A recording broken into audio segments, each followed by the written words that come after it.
Hello children, welcome to our channel NCERT tutorial, and here in this video we are going to read chapter number 4 of History of Class 7. Which is chapter number 4. The creation of an empire, the Mughal dynasty. That is, we are going to read about the Mughal Empire, the Mughal dynasty, here in this chapter. And in this chapter we will learn many things related to the Mughal dynasty. That is, we will learn many points which are important for your examination which can be asked to you in this chapter. That is, if you are reading this chapter from NCERT book, then I will discuss all the important points completely line by line so that this chapter of yours will be completely completed. Now see here, one thing is that as soon as this chapter starts, it says that look, our country is the Indian subcontinent. Now see here, why is the Indian subcontinent being talked about? Because the India that we see today, when the Mughals ruled or before the formation of today's current India, Bangladesh was included in India. Along with this, Pakistan was also included in India and discussed, and even Afghanistan was considered a part in a way. That is, if a state established a big empire here, it would extend till Afghanistan. It was spread in Bangladesh as well. It was spread all over. That is why the entire Indian subcontinent is always discussed. So here it is being said that along with the size of the Indian subcontinent, there is a lot of diversity here. That is, in a way, many types of diverse people live here. People have a diverse culture, diverse religion. They have diverse customs. Ruling such an area, governing such an area, and keeping everyone together is a very difficult task. It is a difficult task even today. So imagine how people used to rule there 500 years ago, 700 years ago. How was the rule done?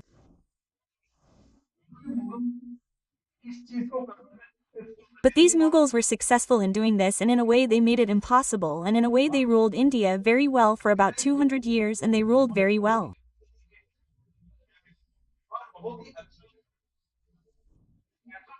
They created such a system in which the whole empire was running together in a way. It was a very strong empire. It was very powerful and also prosperous. Now we are going to read about this empire, how the rule was run, how this empire expanded. Who were the rulers? How important were they? What important decisions did they take? We have to read all these things in this chapter. Now see, here it is being said that after the 16th century, that is, after half of the 16th century, the expansion of the empire went very far. That is, in the beginning, this empire was spread only till Agra and Delhi. That is, how far did the Mughals rule? It was till Agra and Delhi. But gradually they spread, and the entire subcontinent, the Indian subcontinent, was under their control. Now it is possible that they are not ruling anywhere directly. But the ruler there is considering them as a ruler, that yes brother, you are the master of the whole country, but we are ruling here on your behalf. This was the situation. Now see, a lot of administration was done, a lot of things were done about which I have spoken many times. So we are going to see the same thing. So Red Fort, many of you must have visited the Red Fort. If you have not gone, then you go ahead. You are still children. If you go ahead, you will see the Red Fort there. So what was the Red Fort? In a way, it used to be the home of the Mughals. That is, the Mughal rulers used to live here. Now after this, we move ahead. The first question that arises is, who were these Mughals? That is, those about whom we are talking, who ruled over India for such a long time. Who were they? Where did they originate from? Where did they come from? We are going to see all these things. Now see, if we see the lineage of the Mughals, that is, their grandfathers, great-grandfathers, maternal grandfathers, etc., then these people came from two such lineages, that is, they were connected or were connected to two important lineages.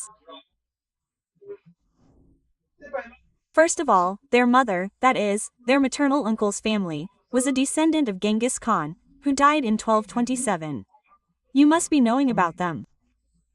If you don't know, then no. They were rulers of the Mongol tribe, who ruled over Central Asia and some parts of China.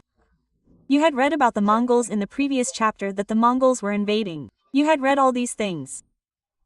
Now, apart from this, from their father's side, they were in a way connected with Timur.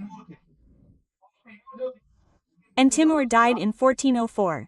And these rulers were the rulers of Iran, Iraq, and today's Turkey.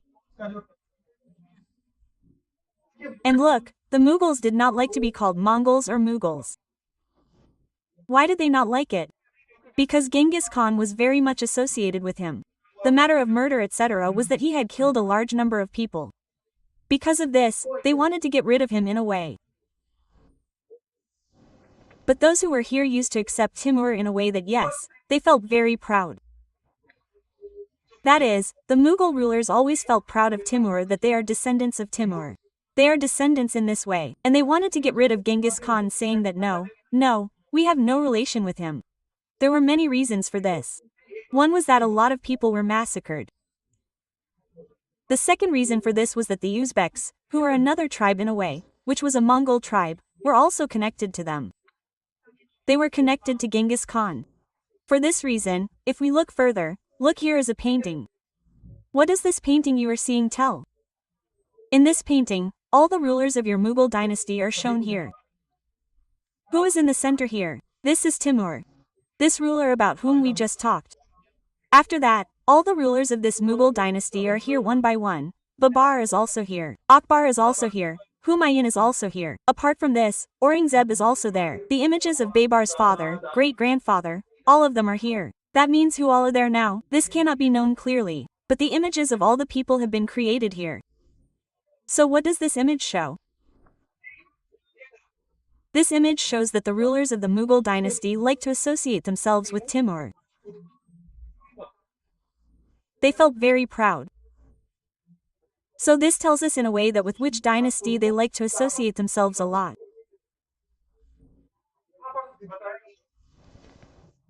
Now see, it is told here that after Timur, all the rulers of the Mughal dynasty were in the center of Timur. Then his son, that is, Timur's son Miran Shah, Babar's great-great-grandfather. After that all the people came in different dynasties. That is, all the Mughal rulers are present here. After this, if we move forward, then the same thing is here, that see, all the Mughal people, Mughal rulers, they all felt proud that they were associated with Timur. And there were many reasons for this, one of which was that Timur had captured Delhi in 1398. This can be an important reason in a way. Now why it was so, it is difficult to find out right now, because who knows what was happening 600 years ago, 500 years ago. Now see, the same thing here is that these people used to celebrate through pictures. They used to feel proud. That is the same thing. Now let's move ahead after this. Let's move ahead. The next point is the Mughal military campaign. That is, let's talk about the military campaign of the Mughal rulers. How did they expand? How did they expand their empire to a very large area of India? When these people came in the beginning, they ruled over a very small area. Now let's talk about Babur. Babur means the one who was the founder of the Mughal dynasty in India. Babur was the first Mughal emperor who ruled India from 1526 to 1530. And he got the throne in Fargana. He got it in Fargana in 1494, when he was just 12 years old. He had become a king at the age of 12, but he had to leave his home and his throne. Why did he have to leave? Because there was an invasion of another Mongol group, which was the Usugs, that is, the people of the Uzbek dynasty, which we just talked about above.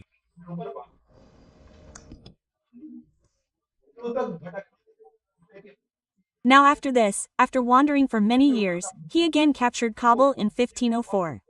He captured Kabul, and later in 1526, he defeated the ruler of Delhi, the Sultanate dynasty, Ibrahim Lodi, and after this, Babar captured Delhi and Agra. Babar got control, and this battle was the first battle of Panipat. This happened in 1526, between Ibrahim Lodi and Babar. After this, Babar captured this place, that is, in this way the Mughal Empire in India started. Now it says here that look, we will see table 1 below. If you want, you can open the next page of your book and you will see it. Table 1 shows that the important military campaigns of the Mughals have been described. So there you can see that you will find many types of patterns. For example, some patterns like the Afghan rulers always opposed them. Along with this, the Sisodia dynasty opposed them a lot. They opposed them for a very long time. So you will find some situations like this where you will find regular conflicts. Now after this, you will see more relations. Like between the Mughals and Humayun, between the Mughals and the Sikhs. Apart from this, what was the relationship between Mewar and Marwar? We will read about them in the next chapters. Now after this, look here, if you look further, it is being said here that what kind of relationship Humayun had with the Safavid dynasty, which later got spoiled with Akbar. Apart from this, what problems were caused due to the invasion of Golconda and Bijapur? Read the answers to all these questions here. Read it completely. If I start teaching you this, telling you line by line, it will take a lot of time. And this is simple information for you. You can read it yourself if you want. You will not find anything special in it. But you will get points in it. Like, which military campaigns did Akbar conduct? What did he do? Which military campaigns did Humayun conduct?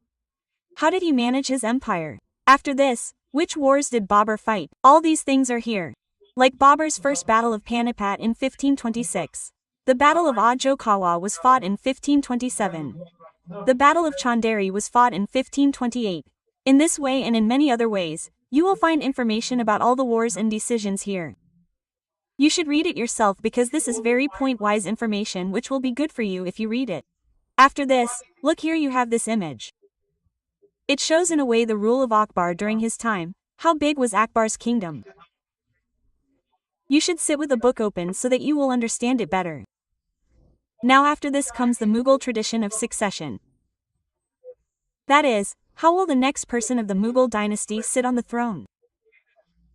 Like generally, what happens is that the eldest son of the king will become the king. What will the rest of the people do? They will do peon work. They will become peons. That is what happens generally. But this did not happen in the Mughal dynasty.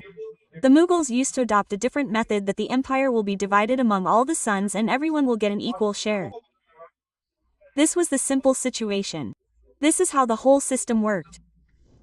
But when you see in reality, how the inheritance happened, if one king becomes king after another, then you will know that many times it happened that if there are 4 sons, that is, 4 brothers, then one brother killed the other 3 and he became the ruler alone. As in the example of Aurangzeb, this used to happen many times. So if you see the entire lineage, then you will see this many times in it. That is, in theory, it was such a thing that equal share should be given to all the people. All the people should be made rulers. All means that by dividing them into 4 parts, all the people should be given their own areas and made rulers. But in practice, when it came to implementation, many times it did not happen. Like when Babur died, what did Humayun do? He divided his entire empire equally among all the brothers. But whenever you see Aurangzeb in comparison to that, Aurangzeb did not do this. Aurangzeb killed his remaining brothers and kept the entire empire with himself. The whole situation was like this. Now let's move ahead after this. Next we talk about Mughal relations with other rulers. That is, what kind of relationship did they have with other rulers in India like Rajputs or other rulers? So look here, table 1 is from the same table where all the rulers have been mentioned. Their military conquests have been mentioned. So there you will see that all the Mughal rulers used to continuously campaign against those rulers. They used to attack them. They used to force those who refused to accept the authority of Mughal rulers. Accepting authority means that we are the parents of the whole country. You will work under me and do as we say. When we ask you to send soldiers, you will send soldiers. When we ask you to send money, you will send money. This simple thing is being said here that whichever ruler, local ruler or ruler from outside, refused to accept their authority, that state was either attacked or a campaign was launched against it, force was used. But look, this happened many times. What I mean to say, many times it happened that as the Mughals became powerful, there were many rulers who voluntarily joined the Mughals and started working in their support or for them. For example, we can see here that the Rajputs had joined like this. There were many Rajput rulers or empires who had joined the Mughals. Many even married their daughters in Mughal families and got very high positions. They got a lot of respect. This was the situation. But apart from this, there were many rulers who resisted for a long time. They fought a lot against the Mughals and provided a lot of resistance to the Mughals. That is, it was very tough for the Mughals to handle these people. That is, some people came directly but some people were opposing a lot. They were fighting a lot. Now for example, it has been told here that the Sisodia Rajputs had in a way resisted a lot from defeating the Mughal authority. They refused. They fought many times. They fought. But in a way, there was a system of the Mughals that if a ruler lost, like if the Mughals defeated someone, then they were not insulted or treated badly. Rather, they were respected and treated well. So because of this, the ruler in front who had lost would also accept the Mughal authority, saying that yes, it is okay, I am getting respect, so there is no problem. I accept your authority. But see, in a way, the Sisodia rulers did not accept the authority for a long time. They refused. But when they were defeated in a way, then their land was returned to them, and in a way their country was returned to them in the form of property, and they were left free. After this, see, this whole system was that you defeat the enemy in the war. But you do not insult him. You treat him equally. You behave with him in a good way. So because of this, many rulers were joining them. But many times it used to happen that this balance, that you defeat the opponent in front of you, but you give him equal treatment. Good treatment could not be given. For example, when Aurangzeb called Shivaji to his court, in his Raj Darbar, Aurangzeb insulted Shivaji there. Because of this, you can see what was the result, that the entire empire that was the Mughal Empire had come under the control of the Marathas in a way. So this type of situation used to happen many times.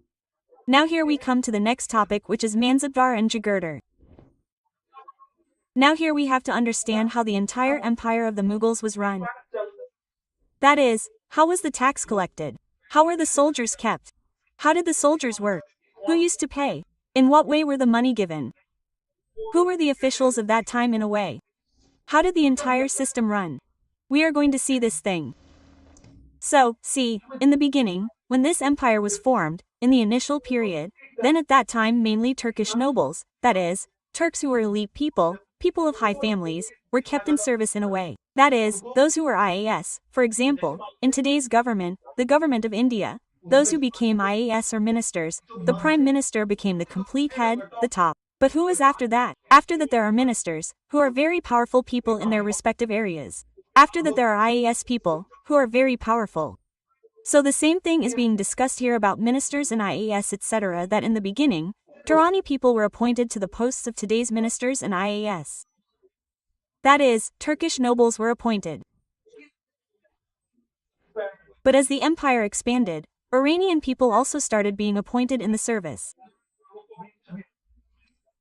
Indian Muslims also started being appointed in the service. Along with this, Afghans, Rajputs, Marathas and other groups were gradually included in the service. That is, the service or the whole empire, which was only of the Turkish people earlier, was not like that now. All the groups of India or Afghans or Indian Muslims started being appointed in it. And see, those who joined the Mughal service here were called Mansabdar. Mansabdar.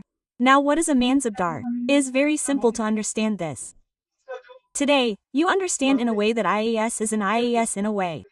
So what is an IAS? It is the Mansabdar of that time. At that time, Mansabdar meant that you are an IAS or hold a high post like that. This was the situation of a Mansabdar. You can very easily understand it simply. Now it is not completely like that, but to explain to you, I have given an example that the Mansabdar of that time means today's IAS. Now let's move ahead here.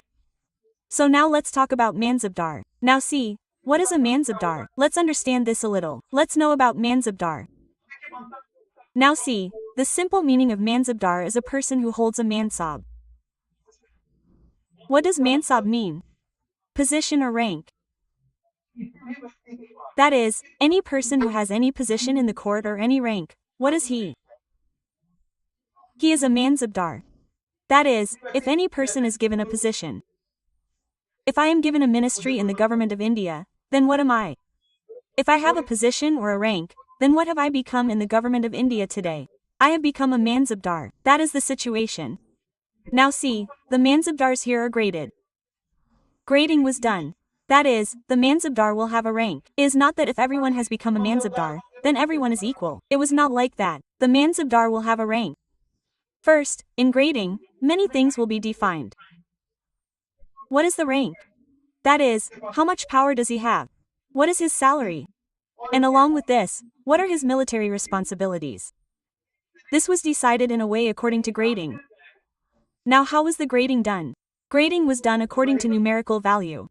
Now what was the numerical value? This was called caste.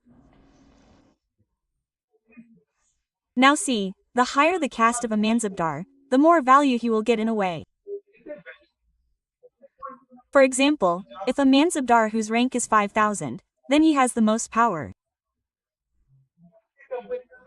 In comparison to a Mansabdar whose rank is 1,000, then he has less power than a Mansabdar of 5,000 and he has more power, more value, he is getting more money, he has more responsibility, he will have more military, he will have all the things. Now see, what were the responsibilities of a military Mansabdar? The responsibilities were mainly that he used to fulfill military responsibilities in a way, and in a way his responsibility was that he should keep a specific number of soldiers, horsemen and cavalrymen as per the king's instructions, that is, he will have to keep horsemen and cavalrymen. How will they be paid? How will they be paid salaries? All these people talk about it that see, the Mansabdars were paid salaries as a jagur. That is, they were given a jagur in a way that you will get salary according to the amount of tax you get from here. Now see, here these Mansabdars had only the right to revenue. That is, they did not go there and do anything else. They only got revenue as a salary and in return you have to work for the government. This was its main meaning. Now see, here the Mansabdars used to get salary in the form of revenue and jagur. The same thing is written here. Now see, in the previous chapter which you read, in the previous chapter we talked about Ida. So here this Ida and the jagur that we are seeing here, both are similar in a way. But they are not the same. How are they not the same? Because see, what we saw in the previous chapter there was Mukti there. What did Mukti do? He was given a jagur. I mean this much was given to them and they used to collect tax from there and take care of their soldiers. But here, all those people who used to get the jagur, all those Mansabdars who used to get the jagur, they did not have to stay in their area and collect tax in the jagur. What did they do?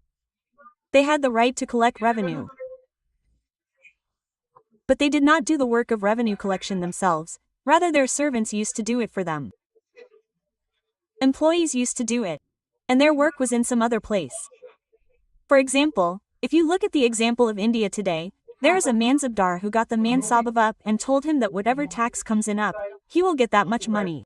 Pay the salaries of the soldiers from that money. Do other work as well. Whatever you want to do, do it. You understand, that is your share, but you will not stay in up. It is not like that you have settled your home in up and are running your kingdom there. You don't have to do that. You will only get money in up. The whole system will work there. In return for that you will keep soldiers, and all other things that a ruler will tell you. And in return for that you may be sent to Gujarat. In return for that you may be sent to Tamil Nadu. You may be sent to Delhi. You will go somewhere else and do a job. As you will be told by the king, that is, by the empire. Now it is being said here that look, when Akbar was ruling, these jagurs were assessed very carefully. So that almost equal to the salary being given to the Mansabdar, tax could be collected from there. But till the reign of Aurangzeb came, this was not the case in Aurangzeb's reign and the amount of tax collected was much less than what was given to the Mansabdar. That is, it was not the case that whatever tax was collected, the Mansabdar would get it. An assessment was done, it was measured. After that it was seen that yes, you get about 1,000 rupees tax collected from this area. So what will we do with you? We will give you rupee 1,000. And the rest of the tax will be collected by the government. The whole system will be looked after. This was the kind of system. Now the salary that is there has been fixed but the work of tax collection will continue. Sometimes it used to decrease. The situation was the same during Aurangzeb's time that the tax collected was very less. After this, see, a very large number of Mansabdars had come in Aurangzeb's time. That is, where there were about 80, 90, 100 Mansabdars in Akbar's time. But if we mean that there were less in Akbar's time, the situation during Aurangzeb's time had become very strange. At that time, the Mansabdars who were there during Aurangzeb's time had become very large in number. What happened because of having too many? What happened was that all the Mansabdars had to wait for a long time to get their jagirs. They got jagirs from where they could get taxes or from where they could get money so that they could keep soldiers. So because of this the number of jagirs decreased. That is, what does it mean that if there are 1,000 Mansabdars, then 100 of them have jagirs or 500 have jagirs? There are some people who do not have jagirs at all. So what happened because of that was that all the jagirdars who had jagirs wanted that till the time I have jagir, I should collect enough revenue so that I do not face much problem in the future, that is, I do not face much problem in the future.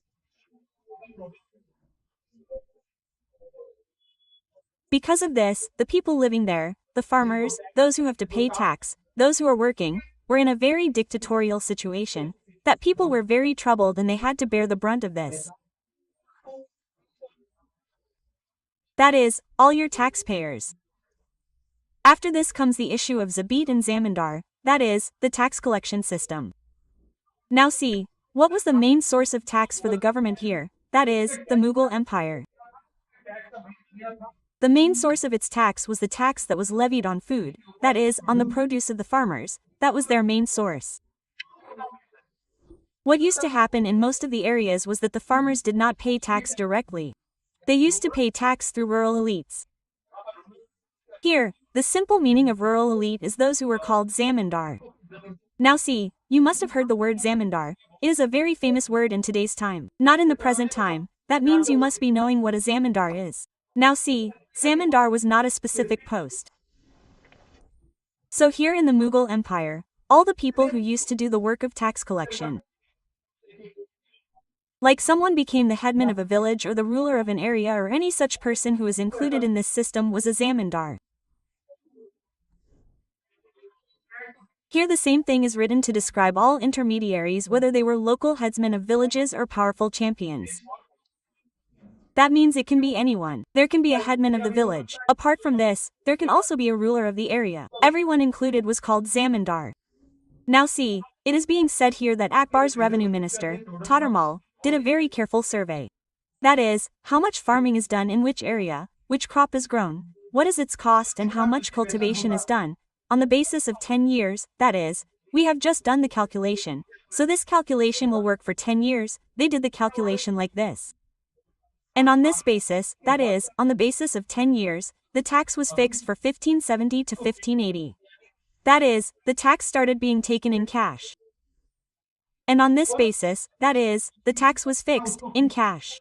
That is, now the tax is not such that if you grow 10 kilograms of wheat, then give 5 kilograms of wheat, not like that. 10 rupees has been fixed for you, so you have to pay 10 rupees tax. This was done. Every province was divided into 4 revenue circles. I mean, it was divided into not 4, but revenue circles, where there used to be a revenue rate of its own for each crop. That is, how much tax would be levied on which crop, and this revenue system was called zabit.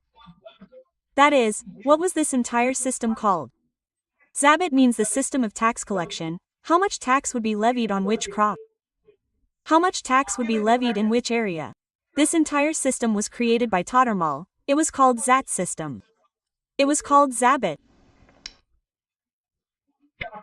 Now see, this was implemented very well in those areas where the administrators of the Mughal Empire could conduct surveys very easily. That is, this system was adopted where surveys could be conducted and where what do you say? This survey could not be conducted, this system was not adopted there. For example, Gujarat and Bengal were some such areas where this system was not implemented because the survey that was to be conducted here was very difficult. See, there were many areas where the landlords had a lot of power. That is, they had so much power that they could oppose the Mughal Empire in their area. And see, here it used to happen many times that when the Mughal administrators used to start exploitation, As we said above, someone has got a jigar. He wants to save as much money as possible. He wants to collect as much tax as possible. So what did he do? He used to start exploitation. So in the condition of that exploitation, the farmers or the landlords used to start opposing, where they were very powerful. Many times it used to happen that the landlords and the farmers belonged to the same caste, that is, they belonged to the same group. So they would easily rebel against the Mughal authority, against the entire Mughal Sultanate. So the revolts of the farmers in this way used to threaten the stability of the Mughal Empire. There was a lot of danger because of this, and this happened a lot in the 17th century. Now if we move forward here, then here it is told about Ain-e-Abri, that who wrote Ain-e-Akbari? Ain-e-Akbari was written by Abul Fazl. What things can you read in it? Now after this, let us move forward about Akbar's policy. That is, what kind of policy did Akbar keep? How did he treat people? How did he treat religion? All these things. Now see, here is an important feature of administration which was brought by Akbar, and which has been discussed a lot by Abul Fazl in his book whose name is Akbarnama, or in a way, Ain-e-Abri, which is the last volume of Akbarnama. It has been discussed a lot in it. Now here it is explained that Abul Fazl explains that the empire was divided into provinces. Provinces, that is, provinces, which were called provinces, which were governed by the Subadar. It was governed by the Subadar. Now the Subadar here used to look after the political and military functions. Political and military functions. So see, every province used to be a province, just like there are states in the country today. In the same way, every province used to have a financial officer and a Diwan. Financial officer and Diwan. For the maintenance of peace and order in the province, the Subadar was supported by other officials. So here you will be confused that see, here you are saying that it is divided into pro-Suba. Above you told that here it is divided into Mansab. Here we talked about Mansabdar and Mansab. What are these two things? How can there be two states in the same area? Two state systems. So look here, I want to explain it a little bit that here look here we talked about Mansabdar. So understand it in a simple way. We will try to explain it to you in today's scenario. Look, today there are IAS officers in the central government. There are IAS officers. So they have been given some areas for revenue that whatever tax is collected from this area, you will get it.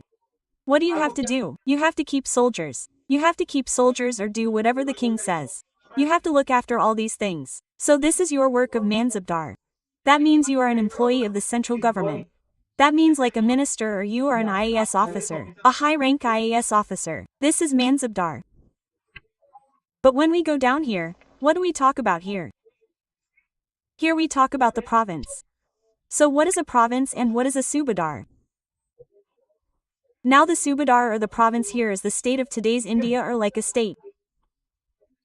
Now brother, the central government of India does not look after the police. Who looks after the police? The state government looks after it. So the state government of today used to be the Suba province of that time. That is, the Suba province of the Mughal state. Same thing here.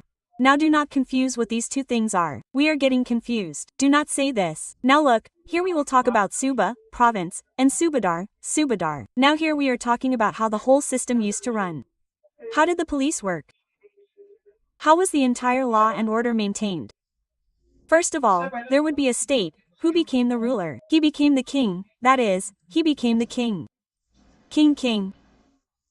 Now the king divided the empire into many states which were called Suba, province. That is, there are 28 states in India today. Similarly, in the Mughal Empire of that time, there were many provinces, which were run by the Subadar. That is, the Subadar used to look after its entire system. He used to do the entire management. So you have understood that the Subadar of a state was just like the chief minister today. Now the Subadar had political and military functions as well.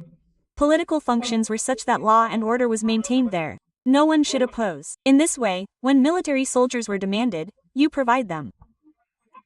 Along with this, the province also had a financial officer who was also called a Diwan. Now look further after this.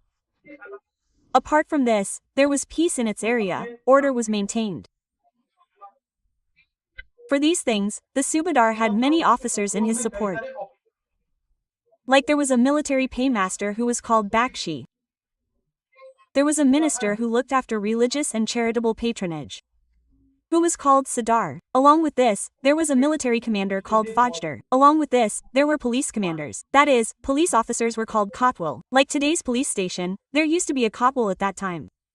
There were all these officers who used to look after the entire morning management. That is, if someone has a problem, where will he go? He will go to the Kotwal. If there is any other problem, he will go to the higher Subadar. The entire system used to run in this way. Now look, let's move ahead here. Now look, here it is being told further that what problems came in this entire system later on, what problems arose. Now look, Akbar's nobles used to have very large armies. As we said, the Mansabdars had to keep soldiers. So they had a very large army. They also got tax to pay the soldiers. So they also had a lot of money, revenue as well. So look, when these people remained loyal to the empire, that is, as long as yes, we will work for the king, we will work very hard, we will work with full dedication, we will work with all our heart and soul. This empire has to be expanded. As long as they were enthusiastic like this, they were accountable to the entire empire. Till then the whole system was working very well. The empire was flourishing. It was becoming very strong. But later when the end of 17th century came, after this time many of the Nobs had formed their own independent network. That is, they no longer had to answer to the king. Oh king, to hell with it, now we have to become our own king. Now we will become kings. Now we will run our own system. So when such feelings came among them, because of that the empire started becoming very weak. What started happening? It became very weak because of people's self-interest. Now see, if we move ahead here, then see, here it is being said that while Akbar was at Fatehpur Sikri during the 1570, he started discussions on religion with the ulema, Brahmins, Jews and Roman Catholics. That is, look, this whole system, here I mean, what is being talked about in this paragraph.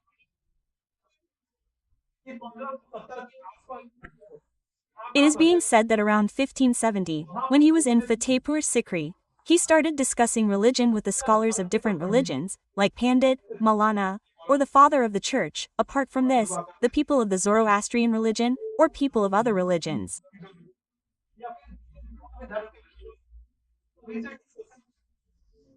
These discussions used to happen in the Ibadat Khana. After this, the next page has an image of the Ibadat Khana. You can see it in that. Now see, Akbar was very much interested in religion. He used to focus a lot and he was very interested in the social customs of other people.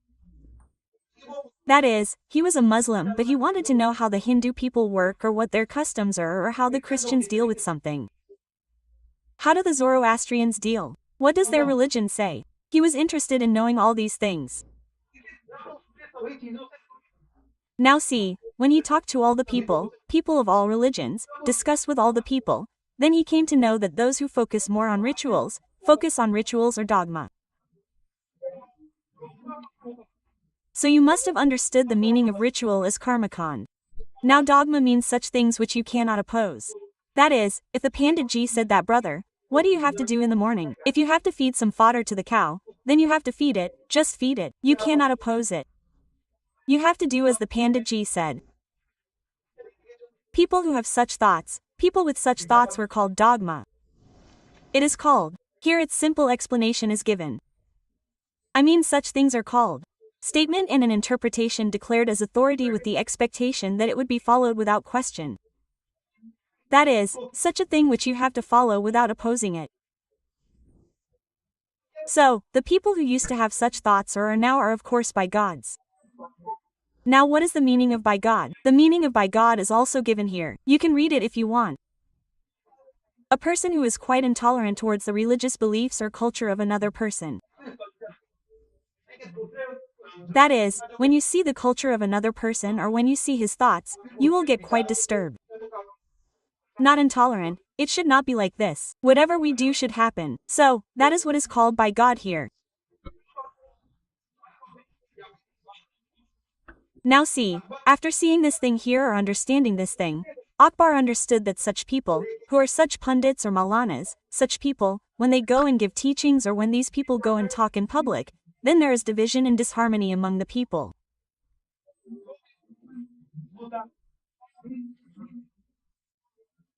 Among them, that is, among the public, due to which there can be fights and problems among the people.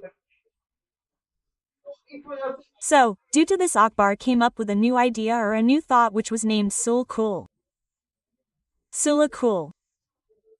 Now its English interpretation is also written here, which is called universal peace. So what does this idea say? So this idea of universal peace says that we will have tolerance. Tolerance in the matter of what? We will have tolerance in the matter of religion. That is, people of different religions will not be discriminated against on the basis of religion. Rather, they will be given equal status, will get equal treatment, will be treated equally. Where in Akbar's kingdom? So in this way, what was done in the entire system that Akbar tried to create here, was that the ethics were kept in focus, honesty was kept in focus, justice, peace, keeping these things in mind, the entire system will work, and not by targeting any religion or any religion. Such ideas will not be kept here. And in a way, this idea will be universally applicable. What does this mean? It is not that if you go to the king's court, you will get such treatment or you will get such behavior. It is not like that. As far as the king's empire is, as far as Akbar's empire is, the same thing, this same system will be adopted everywhere. Now see, Abul Fazl, he helped Akbar a lot in creating such ideas, or how to do governance in this way. And this principle was later adopted by Jahangir as well, and along with this, it was also adopted by Shah Jahan later on. And because of this, the empire became very strong.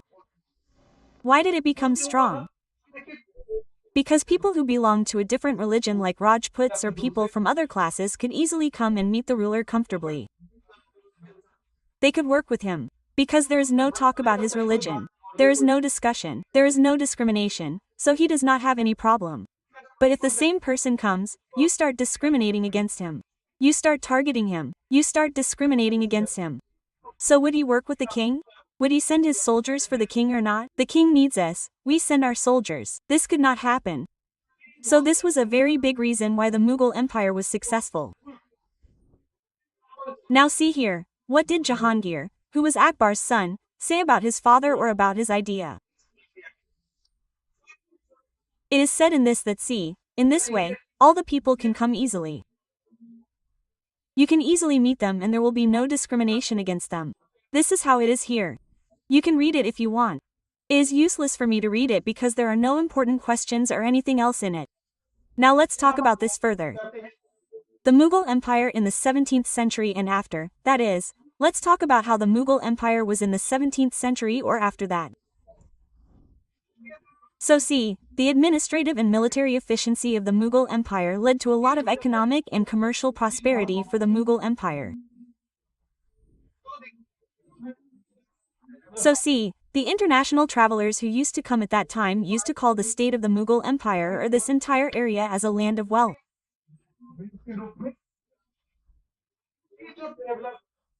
But the same travelers also used to say that the people in India at that time were in a very large condition of poverty. That is, there is a lot of wealth. Along with that, there is a lot of poverty as well. Why is it so? We understand this. Now why did these inequalities come? Why did inequalities come? We understand this. And it is not that some people became poor. It is not that a large number of people had wealth. At the same time, a large number of people were in such a condition that they could not get food daily. So both these things were existing together. Now see, here it is being discussed that there are many documents which tell the situation during the reign of Shah Jahan, in which it is known that the Mansabdars who were of the highest ranking were only 445, and what was the total number of Mansabdars? It was 8,000, and out of these 445 8,000, they got a full 61%, i.e. more than half the tax. That is, more than half the money came in the form of salary of the total revenue which they used to get or they had to give to their soldiers. So you can understand how much tax some people were getting and how little the other Mansabdars were getting.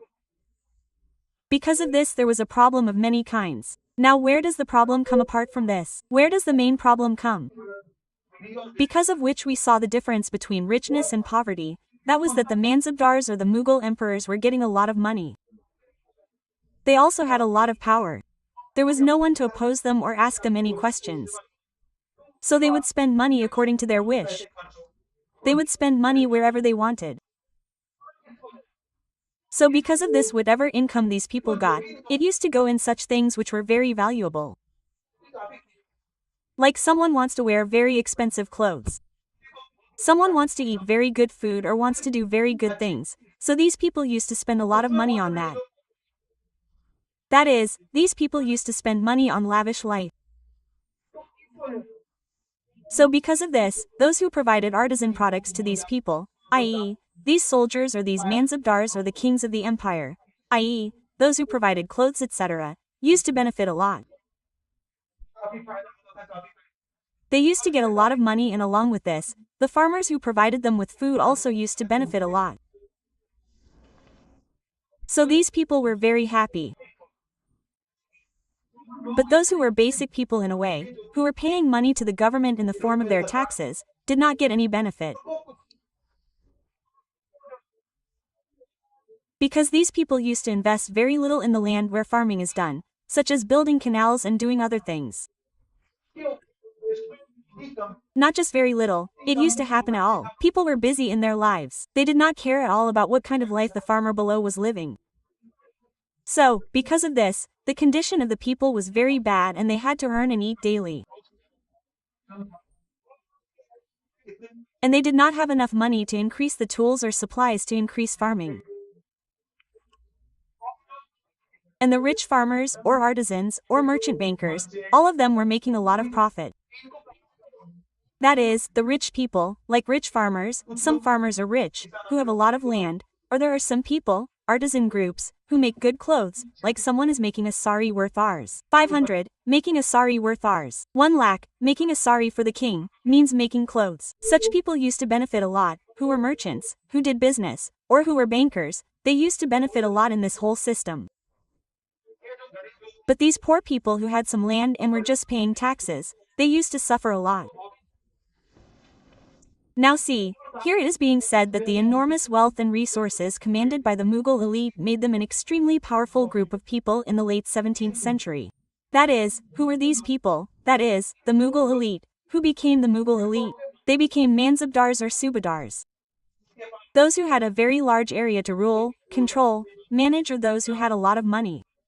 So, gradually later on, when the period of the late 70s of the 17th century came, at this time they became very powerful.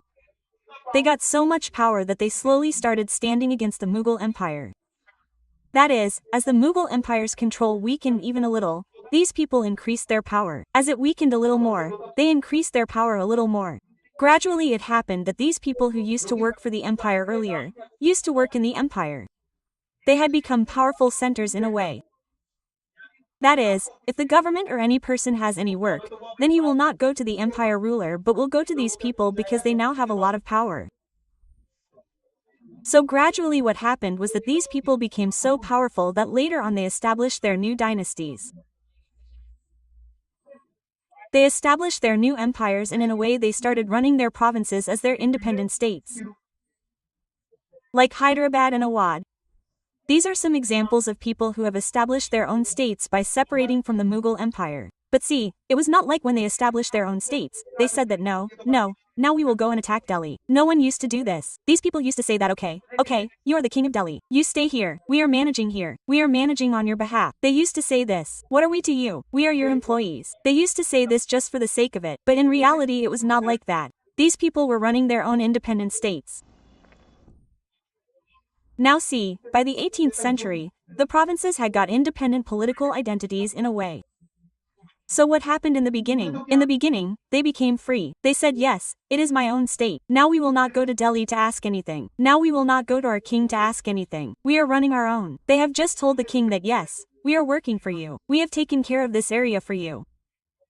Gradually, they expanded their position so much, strengthened it that later on they also started saying that now we are an independent state. Now we have nothing to do with Delhi. Delhi cannot control us. They started saying this. So in this way, what did we read about the Mughal Empire? We have read the entire history of how the Mughal Empire came into being, how it developed, how it expanded and how it declined. So we have read all these things. So this is how this chapter ends. We will meet you in the next video with the next chapter. Till then, goodbye.